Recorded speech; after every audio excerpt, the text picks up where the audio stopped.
जय जगन्नाथ बंधुगण good morning everyone मु पवित्र आपण मानक स्वागत करुछि आपण मानकर प्रिय न्यूज चैनल खबर ओडिशा को आसंतु जानि नेबा कौन रोची आज सकाळ टॉप न्यूज गुड़िक।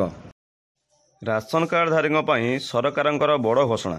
राशन कार्डधारी को मिलिबो केंद्र सरकारंकर आयुष्मान भारत कार्ड खूब शीघ्र उपलब्ध हेबो एवं एथिरे मागणा स्वास्थ्य सुविधा मिलिबो बोली तथ्य रहउछि। परवर्ती खबर हेउछि सारा निवेशकों पई खुशी खबर। यार भितर आसिला बिग अपडेट। अर्थमंत्री निर्मला सीतारमण लोकसभा सारार बकिया परिमाण विषय सूचना देइछंती। निवेशकों पुंजी बाबद अर्थमंत्री कहते सारा मामला एवं सुप्रीम कोर्ट अधीन अच्छी। से मध्य कहते प्राय 3 कोटी 70 लाख निवेशक सारार जड़ित अच्छा। अर्थमंत्री सूचना अनुजाई प्राय 138.07 कोटी क्लेम करा जायछि। एबे वितरण मध्य करा जाउछि। तथापि मोट 25,781 कोटी टंका संपूर्ण प्रदान करा जायनि बोली कहिसंती अर्थमंत्री निर्मला सीतारमण। परवर्ती खबर हेउछि राज्य में महिला सशक्तिकरण करने पई पूर्व सरकार आरंभ करथिने मिशन शक्ति। केउंठी ऋण देवा नारे एवं अन्यान्य खर्च पई सरकार करिसंती कोटी कोटी टंका खर्च। एबे मिशन शक्ति को नहीं सामना को आछि बड़ केलेंकारी। जना पड़ी जे केंद्र सरकार टंका को निज नारे खर्च करुथिले पूर्व सरकार बोली सूचना रहउछि। आलू संकट भितर ग्राहक को मिलिला बड़ आश्वस्ति। 50 रु कि 60 नुहे केवल 20 टंकार बिक्री होउछि आलू।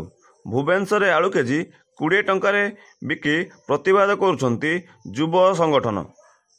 केवल आलू दर वृद्धि को विरोध करी सरकार को समालोचना करुछंती युव छात्र संगठन। राजभवन पाखर थिबा उपमुख्यमंत्री केबी सिंह देओ घर पाखरे युव छात्र संगठन पक्षरु अभिनव ढंगरे प्रतिवाद करा जायछि। परवर्ती खबर हेउछि चाषी माननकु मिलिबाकु जाउछि खुशी खबर। जहाँ सूचना रहउछि सरकार फसल सर्वेक्षण करिवे ता पुणी डिजिटल माध्यम रे। एही सर्वेक्षण अगस्त 16 रु आरंभ होई सेप्टेम्बर 15 तारिख पर्यंत चलिबो। राज्य रे कृषि स्थिति को अनुध्यान करिवे सरकार, जहा द्वारा सरकार बन्या बात्या और नियंत्रिया वर्षा पई क्षतिग्रस्त होइतिबा चाष विषय तथ्य रखिवे सरकार बोली सूचना रहउछि। परवर्ती खबर हेउछि खूब शीघ्र राज्य रे स्वास्थ्य व्यवस्था को नहीं बड़ धरणर अदल बदल हेबाकु जाउछि। राज्य सरकार पक्षरु पूर्व सरकार द्वारा प्रचलित होइतिबा बीएसकेवाई कार्ड को नहीं बड़ घोषणा करा जायछि।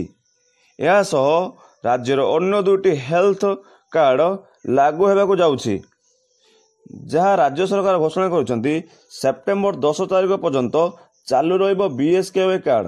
तापर राज्य में कार्यकारी हेबो गोपबंधु जन आरोग्य योजना एवं केंद्र सरकार आयुष्मान भारत योजना बोली तथ्य रहउछि।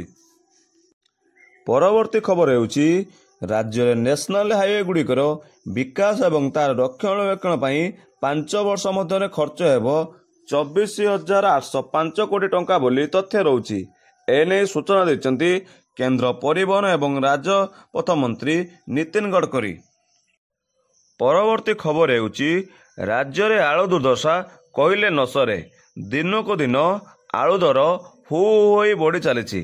एबे बाजार रे 60 टंकार मध्य आलू बिक्री हेउतिबारे देखिबाकु मिलुछि।